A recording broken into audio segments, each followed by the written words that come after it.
Python in Marathi या video शृंखलेमध्ये तुमचं पुन्हा एकदा स्वागत. आत्तापर्यंतच्या व्हिडिओमध्ये आपण पायथॉनद्वारे वेगवेगळ्या प्रकारची प्रोग्रामिंग केली. आता इथून पुढच्या व्हिडिओजमध्ये आपण ऑब्जेक्ट ओरिएंटेड प्रोग्रामिंग म्हणजे काय आणि ती पायथॉनद्वारे कशा पद्धतीने करायची असते याची माहिती करून घेणार आहोत. आजच्या या पहिल्या व्हिडिओमध्ये ऑब्जेक्ट ओरिएंटेड प्रोग्रामिंगचे जे मूलभूत घटक आहेत याची माहिती आपण या व्हिडिओमध्ये करून घेऊया. मागच्या काही वर्षांपासून ज्या प्रोग्रामिंग भाषा संगणक विश्वामध्ये तयार होत गेल्या त्या सर्व भाषांमध्ये ऑब्जेक्ट ओरिएंटेड प्रोग्रामिंग सर्वसामान्यपणे असल्याचे जाणवते. 1980च्या दशकामध्ये C++ या संगणकीय भाषेने ऑब्जेक्ट ओरिएंटेड प्रोग्रामिंग ही संकल्पना लोकप्रिय करण्यामागे सगळ्यात मोठा हातभार लागला होता. त्याच्या आधी स्मॉलटॉक नावाची एक संगणकीय भाषा होती ज्यामध्ये सर्वप्रथम ऑब्जेक्ट ओरिएंटेड प्रोग्रामिंगचा अंतर्भाव करण्यात आला. परंतु C++मुळे ऑब्जेक्ट ओरिएंटेड प्रोग्रामिंगची त्याचं महत्त्व हे संगणक विश्वाला ज्ञात झालं आणि त्याच्यानंतर जावा या संगणकीय भाषेमुळे ऑब्जेक्ट ओरिएंटेड प्रोग्रामिंग खऱ्या अर्थाने संगणक विश्वामध्ये मोठ्या प्रमाणात वेगाने वापरता यायला लागले आणि कालांतराने या शतकामध्ये तयार झालेल्या जवळपास सर्वच प्रोग्रामिंग भाषा या ऑब्जेक्ट ओरिएंटेड प्रोग्रामिंगवरती आधारित आहेत. इतकं महत्त्व ऑब्जेक्ट ओरिएंटेड प्रोग्रामिंगचं आजच्या संगणक विश्वामध्ये आहे. तर ऑब्जेक्ट ओरिएंटेड प्रोग्रामिंग म्हणजे काय आणि याच्या अंतर्गत येणाऱ्या कोणकोणत्या संकल्पना आहेत ज्यांचा वापर पायथॉन प्रोग्रामिंग प्रामुख्याने करते हे आपण आजच्या ह्या व्हिडिओमध्ये बघणार आहोत. आजच्या व्हिडिओमध्ये कोणत्याही प्रकारचं प्रॅक्टिकल नाही. सर्वप्रथम संकल्पना काय आहे हे समजून घेऊया आणि पुढच्या व्हिडिओपासून आपण ऑब्जेक्टचा वापर तसेच क्लासेस या नव्या संकल्पनेचा वापर पायथॉनमध्ये कशा पद्धतीने केला जातो हे जाणून घेऊयात. ॲडव्हान्स पायथॉनमध्ये अर्थात उपयोजित पायथॉन किंवा अप्लाइड पायथॉनमध्ये क्लासेसचा ऑब्जेक्टचा वापर खूप मोठ्या प्रमाणात केला जातो. मग हा क्लास म्हणजे नक्की काय, ऑब्जेक्ट म्हणजे नक्की काय हे आपल्याला जाणून घेणं सगळ्यात महत्त्वाचं आहे. विशेष म्हणजे आत्तापर्यंतच्या व्हिडिओमध्ये सुद्धा मी ऑब्जेक्ट हा जो शब्द आहे हा यापूर्वी बऱ्याचदा वापरलेला आहे. मग हा ऑब्जेक्ट नक्की काय असतो, तो बनवण्यासाठी नक्की काय प्रक्रिया आपल्याला पार पाडावी लागते, या सगळ्या गोष्टींचा आढावा आपण इथून पुढच्या व्हिडिओ सेशनमध्ये घेणार आहोत.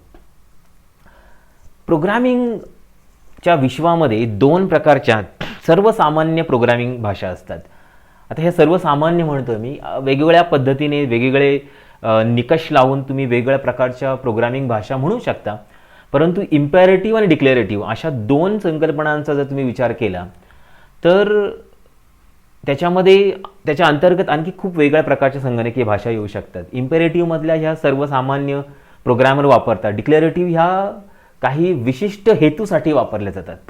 इम्पेरेटिव्हमध्ये प्रोसिजर ओरिएंटेड प्रोग्रामिंग जी C प्रोग्रामिंग लँग्वेज आहे त्याच्यामध्ये, ऑब्जेक्ट बेसमध्ये आडा, ऑब्जेक्ट ओरिएंटेडमध्ये C++, जावा सगळ्यात जास्त ऑब्जेक्ट ओरिएंटेडच्या संकल्पना वापरण्यात येणाऱ्या भाषा आहेत या. आणि ब्लॉक स्ट्रक्चर्ड आहे पास्कल लँग्वेज.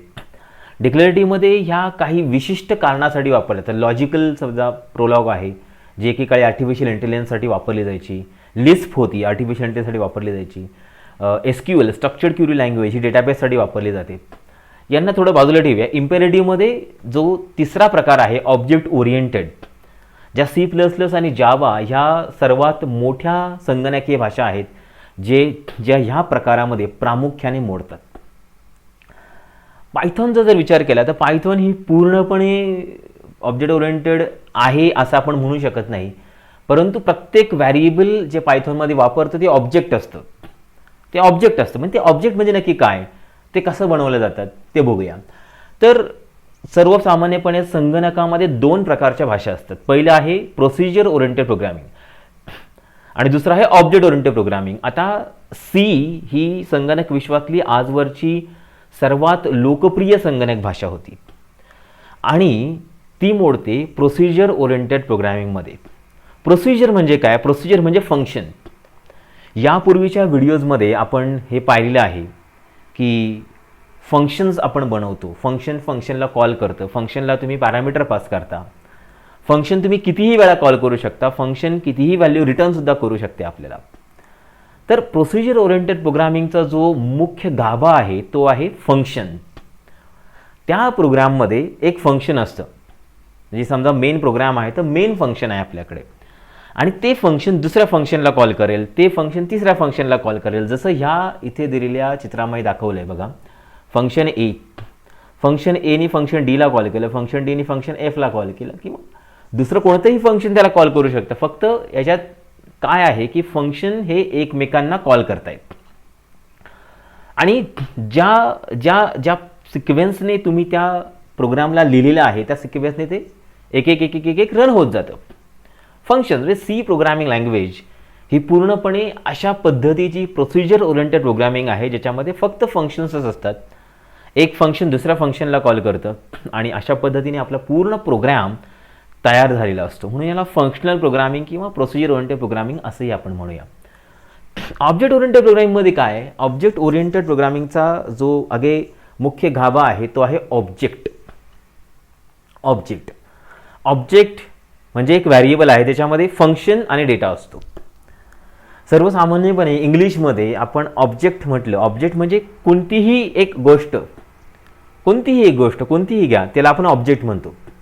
ऑब्जेक्ट, मग त्या ऑब्जेक्टला दोन क्षमता असतात. पहिलं असतं ते काहीतरी कार्य करू शकतं, म्हणजे काहीतरी फंक्शन करू शकतं, आणि दुसरं आहे त्याच्या आतमध्ये काहीतरी माहिती असू शकते, डेटा असू शकतो.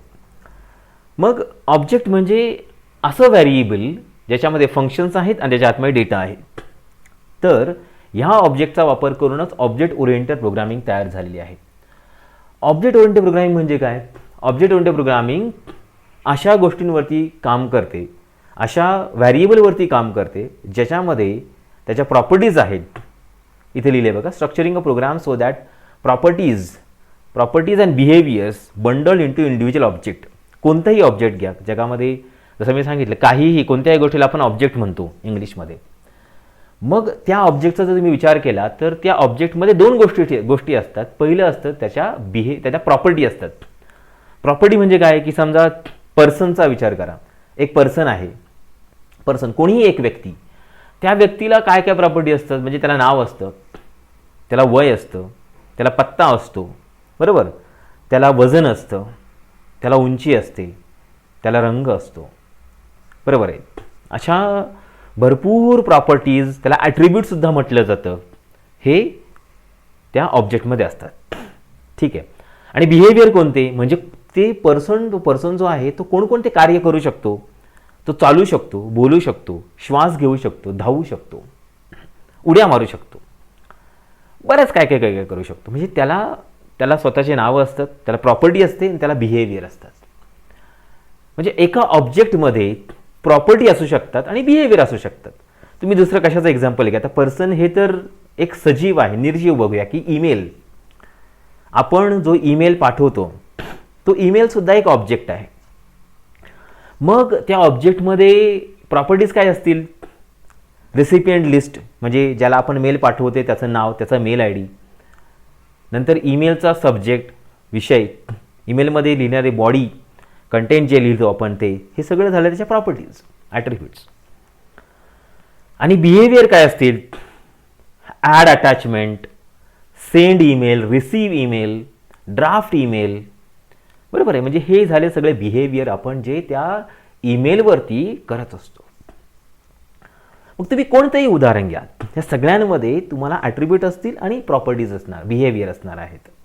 लॅपटॉपचा विचार केला तर लॅपटॉपला प्रॉपर्टीज आहेत, त्याला किंमत असते, त्याला कंपनी असते, त्याला वजन असतं, त्याला मायक्रोप्रोसेसर असतो, त्याला ऑपरेटिंग सिस्टीम असते. लॅपटॉप काय करू शकतो, so we can start the laptop, we can open the laptop, we can play song with laptop, we can play videos with laptop, बरोबर. हे सगळं काय करू शकतो आपण, म्हणजे त्याला बिहेवियरसुद्धा आहेत.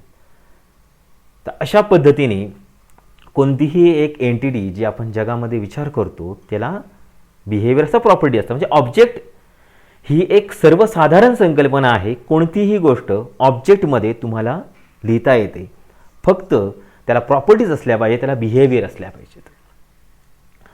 या ऑब्जेक्टचा वापर करूनच जे प्रोग्राम लिहिले जातात त्याला ऑब्जेक्ट ओरिएंटेड प्रोग्राम म्हणतात.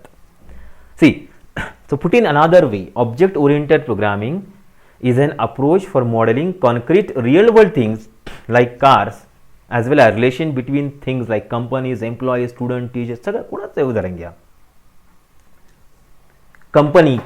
कंपनीला प्रॉपर्टी असणार, बिहेवियर असणार आहेत, एम्प्लॉईजला असणार आहे, स्टुडंटला असणार आहे, टीचर्सला असणार आहेत. प्रत्येकाला भले ती वस्तू सजीव असो अथवा निर्जीव असो, त्याला प्रॉपर्टीज आहेत, त्याला बिहेवियर आहे, त्याला आपण ऑब्जेक्ट असं म्हणतो. आता ऑब्जेक्ट ओरिएंटेड प्रोग्रामिंग काय करते? ऑब्जेक्ट ओरिएंटेड प्रोग्रामिंग ह्या ज्या सगळ्या गोष्टी आहेत, हे जे सगळे ऑब्जेक्ट आहेत, हे प्रोग्राममध्ये तयार करतात, प्रोग्राममध्ये तयार केले जातात. म्हणजे जेव्हा तुम्ही त्या प्रोग्राममध्ये तयार कराल तेव्हा त्याच्यामध्ये तुम्हाला काहीतरी डेटा टाकावं लागेल, म्हणजे प्रॉपर्टीज टाकावे लागतील आणि ते काही फंक्शनसुद्धा करू शकतात.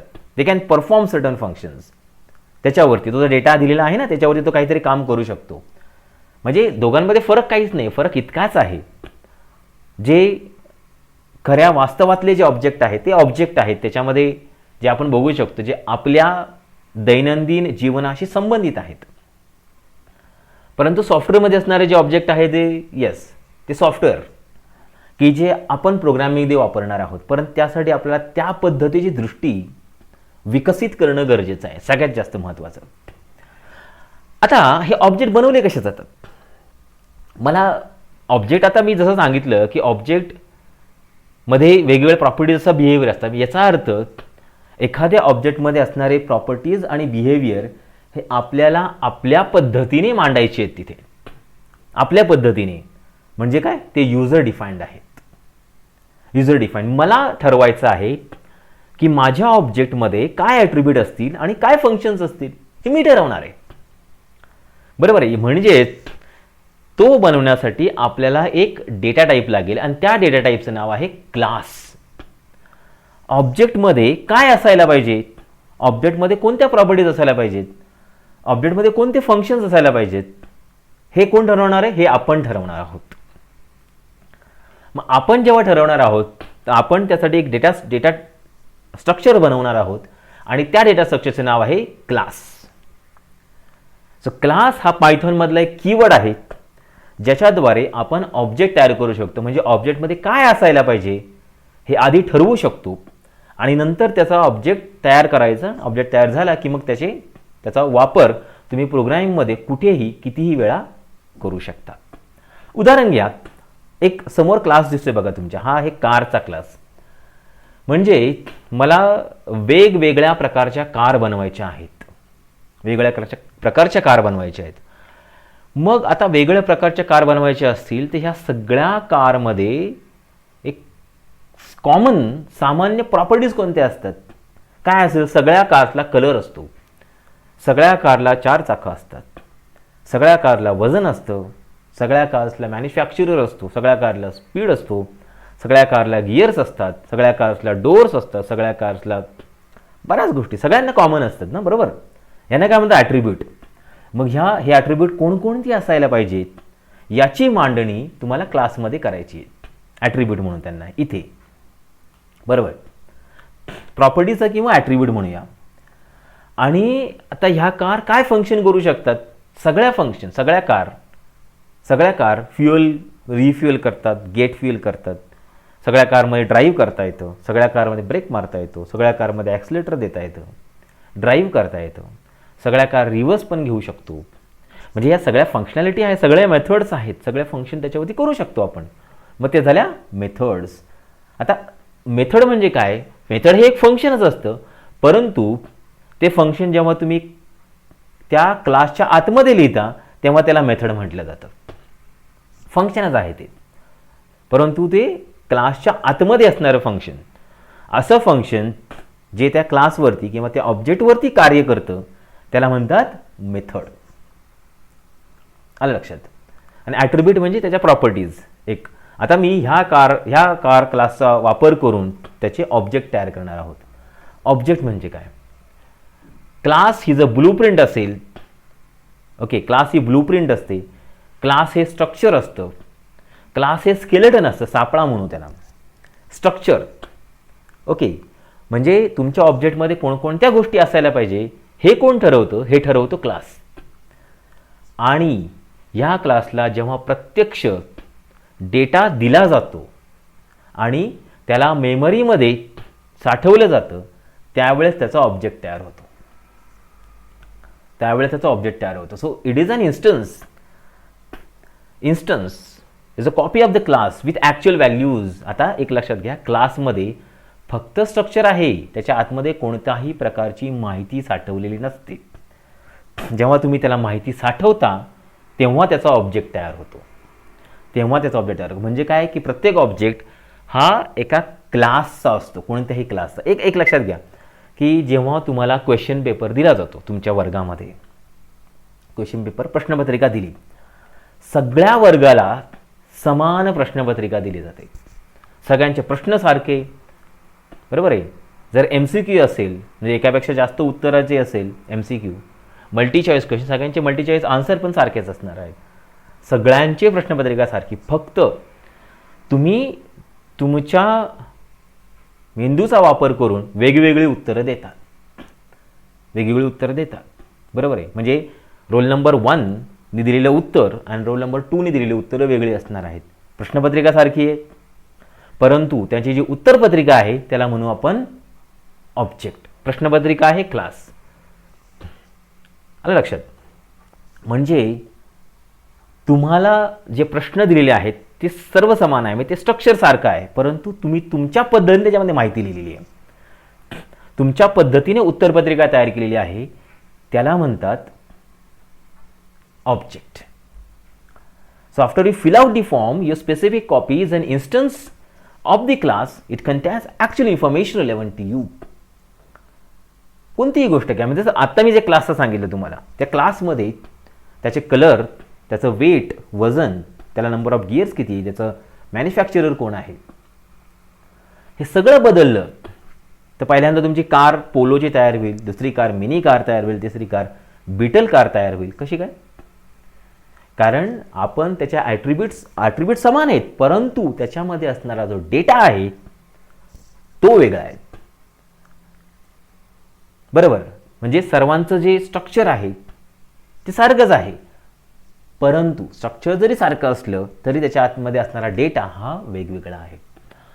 म्हणजे एकच क्लास तुम्ही जगातल्या 100 कार तयार करण्यासाठी वापरू शकता, कारण तुम्हाला हे माहिती आहे की क्लासमध्ये समान प्रॉपर्टीज कोणत्या आहेत, समान फंक्शन्स कोणते आहेत.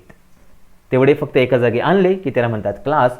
आणि जेव्हा तुम्ही त्याला प्रत्यक्ष मेमरी द्याल, म्हणजे जेव्हा तुम्ही त्याला प्रत्यक्ष प्रोग्राममध्ये वापराल, त्याला तुम्ही माहिती पास कराल, डेटा पास कराल, त्याच वेळेस त्याचा ऑब्जेक्ट तयार होतो. म्हणजे एका अर्थाने क्लासला कोणत्याही प्रकारची संगणकीय मेमरी दिलेली नसते, ऑब्जेक्टला मात्र ती दिलेली असते 100%. हा क्लास आणि ऑब्जेक्ट या दोघांमध्ये असणारा प्रामुख्याने मूळ फरक आहे. हा फरक जर समजला तर तुम्ही क्लास आणि ऑब्जेक्ट इथून पुढे कितीही वेळा सहज पद्धतीने बनवू शकता, किंवा पायथॉनच्या लायब्ररीमध्ये आधीपासून असणारे क्लासेस सुद्धा वापरू शकता. कारण एक बघा की बऱ्याचदा जे ॲडव्हान्स पायथॉन आहे, पायथॉन आर्टिफिशियल इंटेलिजन्ससाठी वापरलं जाणारं, डेटा सायन्ससाठी वापरलं जाणारं, बिझनेस इंटेलिजन्ससाठी किंवा आणखी कोणत्याही पद्धतीत, ते सगळ्या ठिकाणी तुम्हाला लायब्ररी ज्या बनवलेल्या आहेत त्या सगळ्या क्लासमध्ये आहेत, म्हणजे क्लास म्हणून बनवलेले आहेत. आपल्याला काय करायचं असतं, त्या क्लासचा ऑब्जेक्ट बनवायचा असतो, त्याला माहिती द्यायची असते, आणि एकदा माहिती दिली की तुम्ही त्याचा वापर तुमच्या पद्धतीने कसाही करू शकता पुढे भविष्यामध्ये. हा क्लास आणि ऑब्जेक्ट ह्या दोघांमध्ये असणारा मूळ मुख्य संबंध आहे. आता ऑब्जेक्ट क्लास हे तर आलंच. ऑब्जेक्ट आणि क्लास फक्त असणाऱ्या ज्या संगणकीय भाषा आहेत त्यांना ऑब्जेक्ट बेस्ड लँग्वेज असं म्हणतात. जसं या प्रेझेंटेशनच्या पहिल्या स्लाइडवरती ऑब्जेक्ट बेस्ड लँग्वेज आडा नावाची लँग्वेज होती बघा, ती ऑब्जेक्ट बेस्ड आहे, म्हणजे त्याला फक्त क्लास आणि ऑब्जेक्ट असतात. परंतु याच्या व्यतिरिक्त पुढे जाऊन ह्या ऑब्जेक्ट ओरिएंटेड प्रोग्रामिंगचा नक्की वापर काय, तेच का वापरले जातात? का? कारण पहिलं रिडक्शन इन कॉम्प्लेक्सिटी, म्हणजे तुमचा प्रोग्राम कितीही मोठा असला तरी त्याची जी लांबी आहे ती कमी करण्याचं काम, त्याची कॉम्प्लेक्सिटी म्हणजे त्याचा किचकटपणा कमी करण्याचं काम OOP करतं. इम्पॉर्टन्स ऑफ डेटा, येस, माहितीचं महत्त्व आहे. डेटा बघा, स्ट्रक्चर सारखंही तुम्हाला सांगितलं मी, परंतु माहिती वेगळी आहे. बरोबर आहे. एक बॉल आपण घेतला, जवळपास बरेचसे जे बाहेर मैदानी खेळ आहेत ते बॉलने, चेंडूने खेळले जातात. फुटबॉलचा वापर तुम्ही क्रिकेट खेळण्यासाठी नाही करू शकत, किंवा क्रिकेटचा चेंडूचा वापर तुम्ही टेनिससाठी नाही करू शकत, टेनिसचा तुम्ही व्हॉलीबॉलसाठी नाही करू शकत, व्हॉलीबॉल तुम्ही बास्केटबॉलसाठी नाही करू शकत. जरी ते बॉल असले तरी, का बॉल असले म्हणजे बॉल हा क्लास आहे तिथे, परंतु व्हॉलीबॉल हा ऑब्जेक्ट आहे, बास्केटबॉल हा ऑब्जेक्ट आहे, टेनिस बॉल हा ऑब्जेक्ट आहे, क्रिकेट बॉल हा ऑब्जेक्ट आहे. बरोबर. तर डेटा महत्त्वाचा आहे. डेटा वेगळा आहे म्हणून तो बॉल बॉल नाही राहत, तो बॉल क्रिकेट बॉल होतो, तो बॉल टेनिस बॉल होतो. बरोबर. Creation of new data structure. Yes, नवं डेटा स्ट्रक्चर. पायथॉनमध्ये आत्तापर्यंत आपण लिस्ट, टपल, सेट, डिक्शनरी बघितले, परंतु क्लास हे युजरने बनवलेलं स्वतःचं एक डेटा स्ट्रक्चर आहे. म्हणजे आपण सांगायचं आहे की या क्लासच्या आतमध्ये काय असायला हवं आणि काय असायला नको. आपण स्वतः ते डेटा स्ट्रक्चर तयार करत आहोत. चौथा आहे डेटा हायडिंग. खूप महत्त्वाचं फीचर आहे. इतक्या प्रकर्षाने पायथॉनमध्ये मात्र वापरलं जात नाही, परंतु बघू आपण डेटा हायडिंग म्हणजे नक्की काय असतं. म्हणजे क्लासच्या आतमध्ये जे तुम्ही बनवता, मेथड बनवता किंवा जे व्हॅरिएबल ॲट्रिब्यूट लिहिता ते त्याच्यात बाहेर वापरायचे की नाही हे बाहेरच्या जगापासून आपण त्याला अलिप्त ठेवू शकतो. त्याला म्हणतात data hiding. Characterisation of object. Yes, पूर्णपणे ऑब्जेक्ट काय असतो, कसा असावा हे आपण ठरवतो. कम्युनिकेशन अमॉंग ऑब्जेक्ट म्हणजे दोन ऑब्जेक्ट एकमेकांशी संवाद साधू शकतात फंक्शनचा वापर करून. म्हणजे कमीत कमी ओळीमध्ये आपण त्याचा वापर करू शकतो. एक्सटेन्सिबिलिटी. एक्सटेन्सिबिलिटीचा अर्थ असा आहे, रियुजेबिलिटी म्हणू आपण त्याला, की एका क्लासमध्ये वापरणारे व्हॅरिएबल्स किंवा फंक्शन आपण दुसऱ्या क्लासमध्ये पुन्हा डिक्लेअर न करता परत वापरू शकतो. पुन्हा डिक्लेअर न करता परत वापरू शकतो. त्याला म्हणतात एक्सटेन्सिबिलिटी. बघूया, याला इनहेरिटन्स असं नाव आहे. ऑब्जेक्ट ओरिएंटेड प्रोग्रामिंगमध्ये त्याचा वापर कसा करायचा ते आपण बघूया. Bottom up programming approach. Bottom up programming approach हे स्पेशली प्रोग्रामिंग भाषेला असणारं फीचर आहे, की पूर्ण प्रोग्रामिंग लँग्वेजला माहीत असतं की कुठे कुठे काय लिहिलेलं आहे सगळं.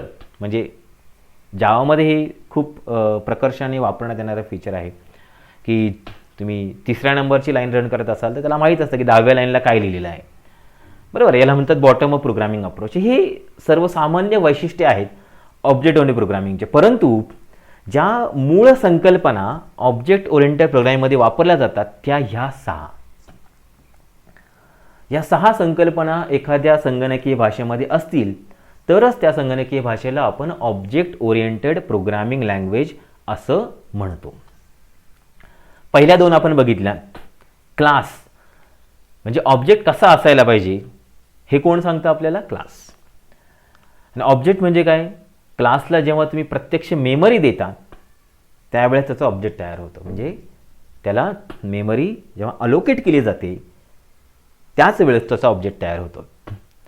तिसरा आहे डेटा हायडिंग. आत्ताच मी सांगितलं, क्लासच्या आतमध्ये ज्या गोष्टी लिहिलेल्या आहेत, जे व्हॅरिएबल असतात, ज्या फंक्शन्स असतात, ते बाहेर वापरायचे की नाही किंवा त्याला बाह्य जगतापासून अलिप्त ठेवायचं, त्याला म्हणतात डेटा हायडिंग, डेटा ॲब्स्ट्रॅक्शन किंवा डेटा एनकॅप्सुलेशन. चौथा आहे इनहेरिटन्स. खूप महत्त्वाचं फीचर.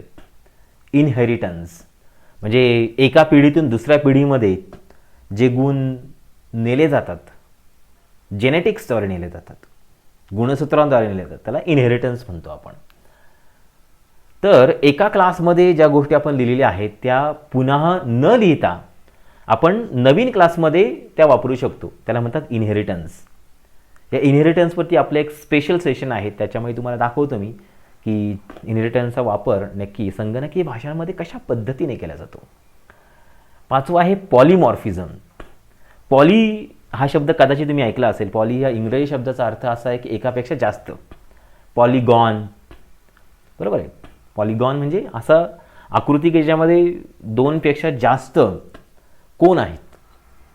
पॉली म्हणजे एकापेक्षा जास्त. मॉर्फिझम म्हणजे फॉर्म, की एकच नाव, एकच सिम्बॉल आपण एकापेक्षा जास्त वेळा वापरू शकतो. त्याला वन नेम मेनी फॉर्म्स असं बऱ्याच लेखकांनी नाव दिलेलं आहे. वन नेम मेनी फॉर्म्स म्हणजे एकाच नावाचा वापर तुम्ही 2 कारणांसाठी, 3 कारणांसाठी करू शकता. पायथॉनमध्ये हे इतक्या मोठ्या प्रमाणात वापरलं जात नाही, पॉलिमॉर्फिझम, कारण 100% पॉलिमॉर्फिझम तसंही पायथॉनमध्ये करता येत नाही. आपण बघूया पॉलिमॉर्फिझम कसं होतं. म्हणजे एकाच नावाचा वापर तुम्ही 2 वेगळ्या कारणांसाठी करायचा असतो, त्याला म्हणतात पॉलिमॉर्फिझम. आणि शेवटचा आहे डायनामिक बाइंडिंग. तसं पाहिलं तर डायनामिक बाइंडिंग हे पॉलिमॉर्फिझमचंच एक फॉर्म आहे. म्हणजे त्याला आपण रन टाईम पॉलिमॉर्फिझम असंही म्हणतो. म्हणजे प्रोग्राम जेव्हा प्रत्यक्ष रन होत असतो त्यावेळेस ठरवायचं की काही काय करणार आहे पुढे, त्याला म्हणतात डायनामिक बाइंडिंग. त्याला रन टाईम पॉलिमॉर्फिझम असंही म्हटलं जातं. तर अशा पद्धतीने हे 6 मूळ ऑब्जेक्ट ओरिएंटेड प्रोग्रामिंगचे ज्या संकल्पना आहेत त्या पायथॉनमध्ये आपण वापरणार आहोत. आणि पुढच्या व्हिडिओजमध्ये प्रॅक्टिकलद्वारे ह्या संकल्पनांचा वापर नक्की कसा करायचा हे आपण बघणार आहोत. धन्यवाद.